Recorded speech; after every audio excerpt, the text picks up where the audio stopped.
Exam में 3 घंटा रहता है कि 3 घंटे में अगर पेपर लिख लिए तो ही आपका रिजल्ट डिक्लेयर होगा, नहीं तो आपकी काफ़ी छीन ली जाएगी। हम लोग आज तक क्या, हाँ करना है, काम करना है, मगर उसका टाइम ड्यूरेशन थ्रेशोल्ड हम लोग तैयार नहीं करते थे। हमारे मोबाइल की भी एक वैलिडिटी रहती है कि 1 घंटे में 1 ही जीबी करना है, इस्तेमाल तो उतना ही करना है, उससे ज़्यादा नहीं कर सकते। तो हमने यही सोचा कि जल्द से जल्द 1-1 हफ्ते का हम एक सिनेरियो तैयार करते हैं।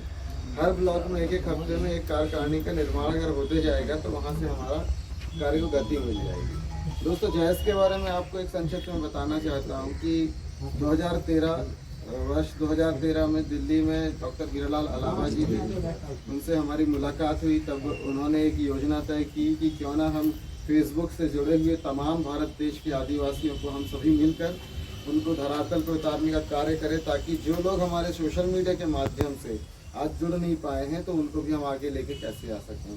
हमारे उस समय पे जब चर्चा का विषय हुआ तो चर्चा में यही मुख्य बिंदु था कि अक्सर शिकायतें होती है और कुछ गुमराह करने वाले लोग हमारे आदिवासी भाइयों को भड़काते भी हैं कि तुम्हारे समाज के लोग आगे बढ़ गए, पढ़ लिख लिए, इतने बड़े बन गए, वो गरीबों को नहीं पूछते हैं, गरीबों को नहीं देखते हैं। कहीं वो भड़काते हैं, गुमराह करते कि आरक्षण खत्म होना चाहिए, इससे तो रईसों को मिल रहा है, गरीबों को नहीं मिल रहा है। तो ये जो खाई पैदा करने का काम दुश्मन लोग जो कर रहे थे आदिवासी समाज के भीतर, उस खाई को ख़त्म करने के लिए डॉक्टर हीरालाल अलावा जी ने जय आदिवासी युवा शक्ति के माध्यम से, प्रारंभिक नाम इसका फेसबुक आदिवासी युवा शक्ति था, फिर उसके बाद जो द्वितीय इंदौर में आयोजन हुआ तो उस पर इसका नाम जय आदिवासी युवा शक्ति और जयस वहाँ से नाम तैयार हुआ।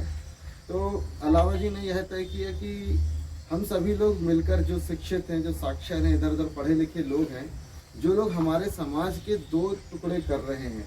एक वो टुकड़ा कि एक तरफ कहते हैं कि ये देखो पढ़ लिख लिए, और दूसरी तरफ ये कुछ नहीं कर रहे हैं, और ये हकीकत बात थी, ऐसा हुआ। तो इस खाई को ख़त्म करते हुए कि अब हमको किसी गैर समाज के या फिर ऐसे जो हमारे आदिवासियों के प्रति नफरत का भाव रखता है, उन लोगों से हम लोग हस्तक्षेप के बिना ही अब सीधे ही अपने हर व्यक्ति के साथ डायरेक्ट जुड़ सकें, इसलिए जय आदिवासी युवा शक्ति के माध्यम से एक सामाजिक आंदोलन खड़ा किया गया।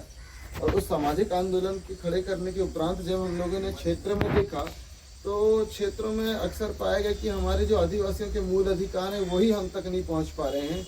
वो विभिन्न कारण उसके हो सकते थे कि कई बार शिक्षा का अभाव रहा, तो कुछ बार यह हुआ कि हमारी खुद की इच्छा शक्ति का भी अभाव रहा, इसलिए हम तक हमारी योजनाएं नहीं पहुंच पाई। तो अब इन योजनाओं के पहुंचने में काफ़ी कुछ बातें थी कि क्या तो पहले तो हमारे यहाँ जो भी नेता चुने जाते थे, तो हम नेता इसलिए चुनते थे कि वो हमको हमारा नेतृत्व करे, हमको सही मार्गदर्शन दे। तो वहाँ पे हुआ ये कि हमारे बीच के ही नेताओं को सामाजिक अध्ययन की एक बहुत बड़ी कमी महसूस हुई हमें कि वो नेता तो हैं मगर समाज के नहीं बल्कि पार्टी के नेता हैं। तो हमने बोला कि क्यों ना जय आदिवासी युवा शक्ति राजनीतिक दल ही सामाजिक संगठन है, मगर इस समाज का विकास अगर करना चाहते हैं तो जब तक समाज का सामाजिक दबाव आपके राजनेताओं पे, आपके समाज के नेताओं पे नहीं होगा, तब तक आपके समाज का उद्धार नहीं होगा। आपके समाज का नेता उसकी पार्टी से ज़्यादा आपके समाज से दबना चाहिए, समाज की जनता से दबना चाहिए, समाज की जो छोटी छोटी अलग अलग इकाइयाँ हैं उनसे डरना चाहिए, उसे डर रहना चाहिए कि अगर मैंने अपने समाज का भला नहीं किया तो मुझे वोट नहीं मिले, मैं अगली बार विधायक कैसे बनूँगा, अगली बार सांसद कैसे बनूँगा। आप खुद ही आपके सामने यहाँ पे आपने देखा ही होगा, मैं ज़्यादा दूर की बात नहीं कहता हूँ, जबलपुर से यहाँ की दूरी महज 50-60 किलोमीटर है, इतना ही है ना। जो दूरी महज आज इतनी तेज तर्राट दुनिया में, अच्छी भागती दौड़ती जिंदगी में 1 घंटे से भी कम समय में तय की जा सकती है, उस दूरी को तय करने में 3-3 घंटे क्यों लग रहे हैं? सोचिए जरा। उसके पीछे कारण यही है कि कहीं ना कहीं हमारी क्षेत्रीय उदासीनता और उसके साथ साथ हम लोग गैर जिम्मेदार रहे। हम लोगों ने अपनी जिम्मेदारी को नहीं समझा। अरे जो चल रहा है चलने दो, अब नाली का पानी घर में घुस रहा है तो घुसने दो, जब किचन में आ जाएगा तब बात करेंगे, सोचते रहे। तो उन्होंने सीवर पे सीवर खोदते रहे। हम लोगों ने, यानी कि हमको अब वो इंतजार नहीं करना है कि हमारे सर के ऊपर से पानी चला जाए। वो जो 20 क्वेश्चन वाली कहावत हो गई है, छात्र संघ वाले बैठे कि साल भर कुछ पढ़ाई नहीं करे, वो पेपर आ गया उसके एक दिन पहले गए दुकान से 20 क्वेश्चन खरीद के रट्टा मार रहे और क्लास जाने के बाद फेल हो गए। तो गलती किसकी है? 20 क्वेश्चन की या पेपर वाले की? किसकी गलती बताइए? खुद की गलती है ना। तो जैसे दादा कह रहे थे अभी कि रोज एक व्यक्ति को जोड़िए, मैं इसमें अपनी बात को थोड़ा सा और जोड़ना चाहता हूँ। रोज एक व्यक्ति तक अपने आवाज को पहुंचाइए और मासिक रूप से एक व्यक्ति को परिपक्व रूप से अपने साथ जोड़िए। एक माह में एक व्यक्ति को अपने साथ ऐसा जोड़ना है कि वो आपका लंगोटिया यार बन जाना चाहिए। तो एक साल में कितने लोग होते हैं? 12 लोग होते हैं। अब 12 लोगों को एक व्यक्ति ने 12 लोगों को जोड़ा, हो गया 13 का आंकड़ा। फिर उन्होंने भी अगर इतना तो दम के एफर्ट के साथ जोड़ सकते हैं कि एक महीने के अंदर हम उसके समक्ष इतनी बातें रख दें कि वो आने वाले समय में हमारी तरह ही उस अपनी जो योजना है उसको आगे बढ़ा सके, तो वही काम मल्टीप्लाई होते जाएगा। तो साल भर में जहाँ 365 होने थे, तो वहाँ पे ये आंकड़ा हो सकता है कि 3 लाख के ऊपर पहुँच जाए। तो इस मल्टीप्लिकेशन थ्योरी को हमको लेकर चलना पड़ेगा और हम कार्य को विभाजित करें। कई बार अक्सर देखने को मिला है कि लोग आपस में डिस्प्यूट कर लेते हैं। लोग कहते हैं कि अरे यार मेरी उससे नहीं बन रही है। अब वो कह रहा है कि मेरे को गणित पसंद है और एक कह रहा है कि मेरे को विज्ञान पसंद है, तो कहाँ से बनेगी? एक कहाँ शरीर का चीड़ा फाड़ करने वाला और एक कहाँ की आंकड़ों से खेलने वाला, तो कभी बन पाएगी क्या भैया? बताइए। नहीं। तो बेहतर क्या होता है कि टीचर भी क्या कहते हैं कि भैया एक काम करो, विज्ञान वाले को अलग बैठा दो, गणित वाले को अलग बैठा दो। तो मेरा भी वही कहना है कि हम कार्यों के विभाजित कर लें अपने ही बीच में, अपने ही घर के लोगों के। जैसे एक भैया को कहते हैं ना कि भैया एक काम करो, तुम खलियान में देख लेना, मैं बैल लेके आता हूँ। एक को बोल दे कि तुम थोड़ा सा वहाँ से बोरी वोरी तैयार रखना। तो घर में काम विभाजित करते हैं कि नहीं बताइए? जब खेती होती है, कुछ फसल आती है तो काम विभाजित करते हैं। तो वैसे भी जिंदगी जीने के लिए हमें कार्य विभाजन की नीति को भी अपनाते रहना चाहिए, जिससे बेहतरीन कार्य को हम स्थापित कर सकें और आने वाली पीढ़ी को जल्द हमको रिजल्ट देना होगा। एक बात और कहना चाहूँगा, हम अपनी छोटे छोटे मकान बनाने के लालच में, आज एक तानाशाही की इमारत खड़ी कर बैठे हैं। कुछ लोगों को समझ में आ रहा होगा। जो हमारी पहचान को कुंठित करना चाहता है, जो पिछले सीएम पूर्व मुख्यमंत्री मध्य प्रदेश के थे, उन्होंने एक बात कही थी कि अगर आदिवासियों को जबरदस्ती किसी धार्मिक पहचान को थोपने की अगर किसी ने कोशिश की तो उसके खिलाफ कानूनी कार्रवाई होगी। तो आदिवासियों के पक्ष में कोई खड़ा हुआ तो नतीजा क्या हुआ कि उसकी सरकार गिरा दी गई। हुआ है कि नहीं बताइए? कि अगर कोई आदिवासी के पक्ष में खड़ा होता है तो उसके साथ इस तरीके का वो करा जाता है, दुर्व्यवहार करा जाता है। हम ये कहते हैं हम किसी के पक्ष में नहीं खड़े होंगे, मगर हाँ, हमारे लिए जो बेहतरीन कार्य करेगा हम उसके साथ खड़े होंगे। हमें किसी के पक्ष में खड़े होने का शौक नहीं है। अगर तुम चाहते हो भाई, जो भी पार्टी के राजनेता हो, अगर तुम हमारे मुद्दों को लेकर खड़े तो हम तुम्हारे साथ खड़े हो। अगर तुम हमारे मुद्दों के खिलाफ खड़े हो तो हम तुम्हारे खिलाफ खड़े होंगे। इस बात को अपने दिमाग में बैठाल के रखना, क्योंकि एक बहुत लंबा समय ऐसा बीता कि आदिवासियों को पढ़ने नहीं दिया गया। आदिवासी कहाँ पढ़ सकता था? आदिवासी ने अपनी पूरी जमीन, अपनी पूरी जवानी और अपनी पूरी संपदा इस देश के निर्माण में लगा दी। 565 रियासतें भारत देश के निर्माण में न्यौछावर कर दी। अपना तमाम सोना, अपना तमाम भूमि भारत देश को यहाँ पे न्यौछावर कर दी। बदले में आदिवासियों को क्या मिला था? 5वीं अनुसूची और पेशा एक्ट और वनाधिकार पत्रक अधिनियम। ऐसे तमाम कानून आदिवासियों के हित में थे। और भी कुछ कानून थे, मगर कुछ कुछ कानून को विलोपित कर दिया गया। अब अगर मैं उनके बारे में चर्चा करने बैठूंगा तो सत्र लंबा चला जाएगा। जब हमारे अधिकार ठीक उसी प्रकार से कि आपने हमसे जमीन ली और हमको रजिस्ट्री दे दी, ये भैया विदेशों में चलता है, रजिस्ट्री वाला बॉन्ड चलता है। ये जैसे चेक होता है ना, कि आपने किसी को बोले कि भैया ये आप जमीन ले लो और आप हमको चेक दे दो, तो चेक के रूप पे हमको 5वीं अनुसूची मिली। क्या मिली? 5वीं अनुसूची। हमने जमीन दे दी है, देश को हमको मजबूत बनाना, हमारी ज़मीन ले लो, हमको चेक दे दो, तो कम से कम हमारा उसमें हम किस्त में पैसा निकालते रहेंगे। कि हम अपनी दावेदारी हिस्सेदारी की हमने बोले कि चलो 100 एकड़ ज़मीन तुम ले लो और एक काम करो 100 बाई 100 का प्लाट हमको दे दो, तो हम उसमें निस्तार करते रहेंगे। तो अब हुआ ये कि ये चीज़ आदिवासी को पता चले, उससे पहले इन्होंने हमारे खिलाफ षड्यंत्र चालू किया। षड्यंत्र क्या चालू किया कि पहले तो हमारा पृथक निर्वाचन का अधिकार हमसे छीन लिया। आपने सुना पृथक निर्वाचन का अधिकार, यानी कि पहले 2 वोट डालने का, पहले 2 वोट डाला जाता था। कैसे? उदाहरण के लिए बोलता हूँ, नाम लेके बोल सकता हूँ नेताओं को। जैसे फॉर एग्जाम्पल के लिए यहाँ पे कोई हमारे गोपाल भाई हैं, ठीक है, गोपाल भाई अभी यहाँ पे खड़े हुए हैं और उनके साथ कौन खड़े हुए हैं? या इन नेताओं ने कभी भी सदन में जाके पृथक निर्वाचन की बात नहीं रखी, मगर जयस आज उस बात को, पश्चिम में इस बात को आज बुलंदी के साथ तैयार किया जा रहा है। वहाँ पे पृथक निर्वाचन को जल्द से जल्द हम कैसे अप्लाई कर सके, ताकि हमारे समाज का जितना शोषण हुआ वो तो हुआ और शोषण ना हो सके। इसलिए हमको यहाँ पे अपनी गांठ बांधनी होगी।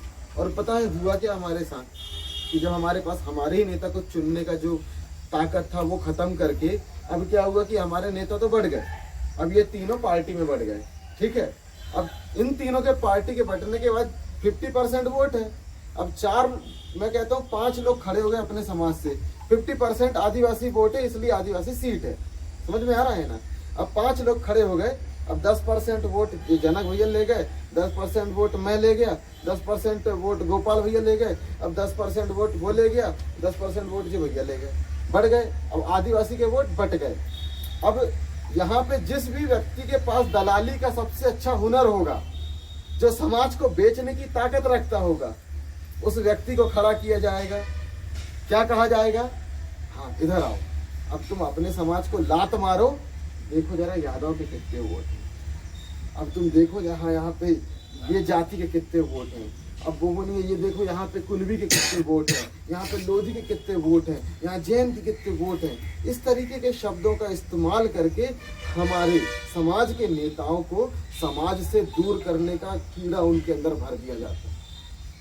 और मैं आपको सच बता रहा हूँ कि जो व्यक्ति आदिवासी समाज के साथ खड़ा हुआ और आदिवासी समाज का समर्पित कार्य करता है ना, वो कभी दीगर समाज के साथ बैर नहीं रखता। मगर ये बैर उनके मन में कौन भरता है?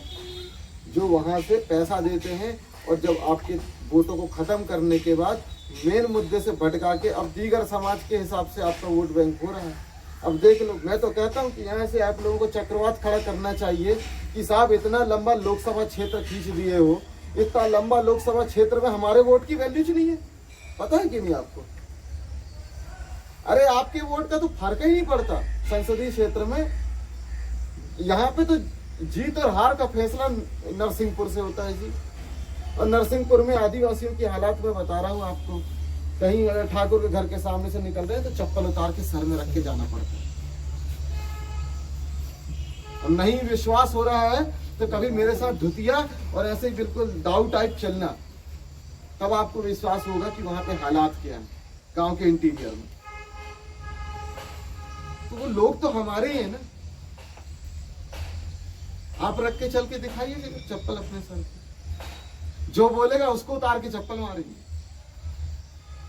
है कि नहीं ये बात? मगर वो भी वहां पे भी तो मरकाम है, वहां पे तो रहती, वहां पे भी तो तेकाम है, वहां पे भी तो उइके, वहां भी तो धुरवे है। उनकी परवाह कौन करेगा? समझ में आ रहा है ना? लोगों ने समाज के नाम पे बहुत राजनीतिक रोटियां सेकी और वोट बेचते रहे। अभी बता ही रहे थे दादा यहाँ बैठ के, बोल रहे थे कि नहीं? अब मैं ये कहता हूँ कि राजनीतिक चीजों के लिए किवाड़ बंद, अब सामाजिक बातें होंगी भैया। समाज के व्यक्ति के पास पैसा है कि नहीं, समाज के व्यक्ति के पास खाने के लिए रोटी है कि नहीं, समाज की बेटी सुरक्षित है कि नहीं, समाज अपने विकास के लिए अग्रसर है कि नहीं, समाज का बेटा पढ़ाई पूरी कर पा रहा है कि नहीं, समाज को यहाँ से जबलपुर जाना है, अगर अस्पताल के लिए एम्बुलेंस की व्यवस्था है कि नहीं। मैं तो ये कहता हूँ कि जैसे आज दीगर लोग क्या भाई, ये तो सोचिए कि भारत और पाकिस्तान के विभाजन के बाद सिंधी भारत में आकर बसे और आज उन्होंने एक छत्र राज कायम कर लिया। मगर हमारे पुरखे यहाँ पे कब से निवास रहते हैं और आज हमारी हालत क्या है? हम राजा से रंक हो गए। कारण सिर्फ एक ही था कि हमारे घर में टीवी आई, कभी आपने टीवी में सिंधियों के झगड़े दिखाते हैं क्या? कभी नहीं दिखाया। कभी टीवी में जैनों के झगड़े दिखाते नहीं दिखाते। अरे पिक्चर बनाने से वाले बोलोगे, वो अपने घर की बेटी को क्या लंका ढाएंगे?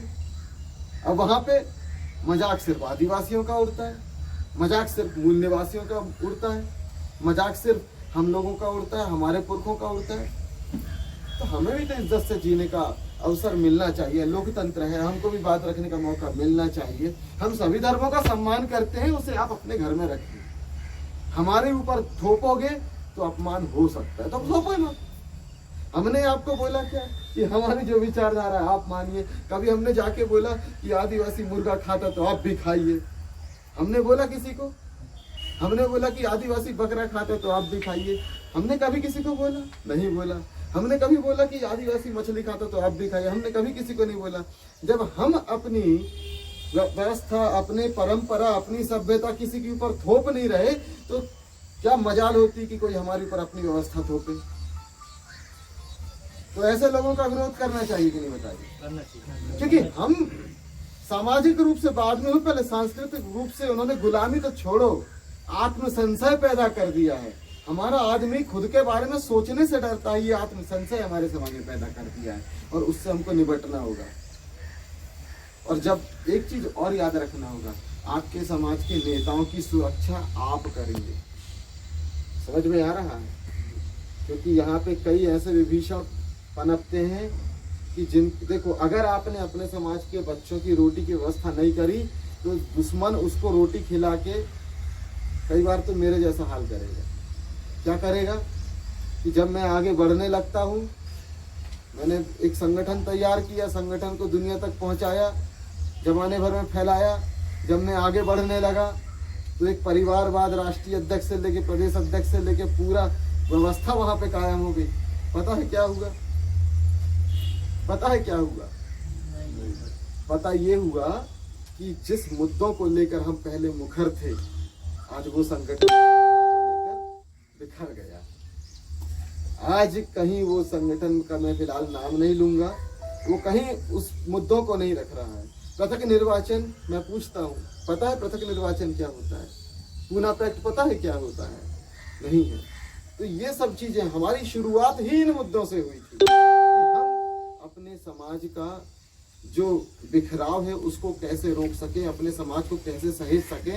इसलिए आज जयस के माध्यम से एक उम्मीद आखिरी बची हुई है, क्योंकि इतना तो आप जानते हैं ना, आप लोग यहाँ सड़क पे निकलेंगे ना, हमसे तो ताकतवर फिलहाल शहरों में मुसलमान है कि नहीं? बताइए, सच को मानिए, है कि नहीं? वो उनको भी नहीं छोड़ रहे। जब वो उनको मार के थक जाएंगे तो फिर वो किसका शिकार करने आएंगे? सोचिए। समझ में आ रहा है? हाथरस एग्जाम्पल आ चुका है, अभी एससी तक हत्याएं पहुंच चुकी है, उसके बाद एसटी की बारी है। इधर पे नहीं पहुंची तो क्या हुआ? पेपर उठाई छत्तीसगढ़ में पहुंच चुकी है। वहां पे तो अय्याशी करने के लिए, जो थाने में बैठे उन लोगों को अय्याशी करने के लिए कुछ नहीं जाते हैं, आदिवासी लड़की को उठा के लाते हैं, जितनी ऐश करना है मौज करते हैं, और नाबालिग बच्चियों को फिर मार के फेंक देते हैं और कहते हैं कि ये तो नक्सलवादी है। क्या वो दौर इधर भी आ जाएगा? क्योंकि वहां कॉर्पोरेट है। सीआईएसएफ की पूरे जवान टुकड़ियां वहां पे क्या कर रही हैं पता ही नहीं किसी को। तो इन चीजों को समझना होगा, और इन चीजों को मैंने इसलिए बताया कि कम से कम जब आप किसी को जोड़ने जाए तो आपके पास मुद्दे तो होना चाहिए, आपके पास एक वजह तो होनी चाहिए। मेरे पास सिर्फ एक वजह है यार, सम्मान की मौत मरना है, अपमान की मौत नहीं मरना है। इसलिए मैं जबरदस्ती जी रहा हूं, समझ रहे हैं? तो जबरदस्ती जिए मगर सम्मान के लिए जिए, तो फिर जीने का मकसद राजा शंकर शाह रघुनाथ शाह की कुर्बानी जाया नहीं जाएगी। और हमेशा सर झुका के जीने से कुछ नहीं मिलेगा। और इसी उद्देश्य को लीजिए, और इस उद्देश्य के साथ मैंने कुछ और भी वस्तुओं के बारे में बात की थी कि यहाँ से आप जब निकलें तो क्रांतिकारी की तरह निकलें, झोला छाप की नहीं कि झोला उठा के आए थे और चले गए। झोला छाप की कहीं इज्जत नहीं होती। गांव में 2-4 इंजेक्शन पहुंच देगा बस, शहर में जाके दिखाए कोई झोला छाप। तो हमें झोला छाप नहीं बनना है, हमें समाज का इलाज करना है, तो उसका MBBS बनना पड़ेगा। समझ रहे हैं ना भैया? समाज का अलग इलाज करना है तो MBBS बनना पड़ेगा समाज का। समझ में आ रहा है भैया? तो इसी के साथ ये मुख्य उद्देश्य हमारे हैं कि हम अपने समाज को कैसे स्वाभिमानी, आत्मसम्मानी और अपने समाज की सुरक्षा के लिए प्रतिबद्ध लोगों को तैयार करें कि जो स्वयं के साथ साथ अपने माता पिता का नाम रोशन कर सके, अपने माता पिता के साथ जीने का एक वजूद ढूंढ सके। आप सरकारी नौकरी में जाएंगे जी, आपको उठा के कहीं ऐसी जगह ट्रांसफर कर दिया जाएगा जहाँ से आपकी हो सकता है लाश वापस आए। हमारे बीच का ही एक GSP का कार्यकर्ता, हमारा छोटा जूना चेजाई था, आज वो नायब तहसीलदार है, और उसने बताया मुझे कि दादा मैं बहुत फंस गया, मैं जहाँ पे मेरी पोस्टिंग है 5 साल बाद वहाँ का ताला मैंने खोला हूँ, और यहाँ पे ठाकुरों का बहुत आतंक है, और वो हमारे आदिवासियों का इस्तेमाल करते हैं, और लड़कियों की स्मगलिंग होती है यहाँ बॉर्डर से। और इससे पहले 3 तहसीलदार की जहाँ वो पोस्टिंग हुई, सबका मर्डर हो गया, तीनों का मर्डर हो गया। इसलिए मैं उस जगह पर रह नहीं पा रहा हूँ, मैं क्या करूँ? अगर हो सके तो आप अपने ही समाज के कुछ लोग हों तो उनसे संपर्क करके कम से कम मेरी तो सुरक्षा करवाइए। लेकिन तहसीलदार को विश्वास नहीं है आज की डेट में, किस पर? सुरक्षा समितियों पर। आज वो तहसीलदार क्या कह रहा है कि समाज मेरी सुरक्षा कर सकता है, समझ में आ रहा है? तो इसलिए जब पढ़ा लिखा व्यक्ति समझ रहा है सामाजिक नीतियों को, तो हम भी समझें और हम अपने व्यक्ति पर विश्वास करें, और विश्वास भी थोड़ा सा देख परख के करें, मुद्दों पे विश्वास करें, आंख बंद करके विश्वास न करें, मसलों पे विश्वास करें, कुछ चीज़ों को व्यक्तिगत रखें और जो सामाजिक है उन्हें सामाजिक रखें। और एक बहुत वजह की बात इसमें कह रहा हूँ कि देखिए, संभवतः 70 और 80 के दशक पे, 1970 के दशक पे, 65-70 के दशक पे सर्व शिक्षा अभियान पूरे भारत पे चालू हुआ, सरकारी स्कूल खोले गए, आदिवासी क्षेत्रों में भी सरकारी स्कूल खोले गए। सरकारी स्कूल में जब हमें हमारी शिक्षा मिलनी चाहिए थी, हमारा वैधानिक शिक्षा का ज्ञान हमें होना चाहिए था, दुश्मनों ने हमारे सरकारी स्कूलों को बदनाम किया, खुद बड़ी पोस्ट में बैठे और वहाँ पे नियुक्तियाँ नहीं होने दी, हमारे आदिवासियों को बेरोजगार रखा, और आदिवासी को बेरोजगार रखने के बाद एक टीचर पूरे स्कूल को पढ़ाया। उससे क्या हुआ कि हमारे बच्चे उतने पढ़ नहीं पाए, जो आज बड़े हो गए, बुजुर्ग हो गए। हमारे समाज का सिस्टम हमारे लिए प्रायोरिटी है, हमारा ट्रेडिशन हमारे लिए प्रायोरिटी है। 1951 की जनगणना में हमारी पृथक जनगणना हमारे लिए प्रायोरिटी है, ताकि हमारे अधिकार हम तक पहुंच सकें, हमारी बेटियों की तरफ कोई बुरी नज़र उठा के ना देख सके, हमारे आदिवासियों में जो जातिवाद फैलाया गया उसको हम बंद कर सकें। तो इसी के साथ शायद कुछ लंबा चला गया है, तो ठीक है, भावना में बह जाते जो समाज के साथ होते हैं। तो बहुत बहुत धन्यवाद, इतने प्यार से, इतने ध्यान से आप लोगों ने मुझे सुना, और आशा है कि ये जो मैंने बातें यहाँ पे रखी है, इसका अगर आप 20% भी थोड़ा थोड़ा अपने क्षेत्रों पे लेकर जाते हैं तो एक क्रांतिकारी विचारों को फैलने में सहूलियत हो।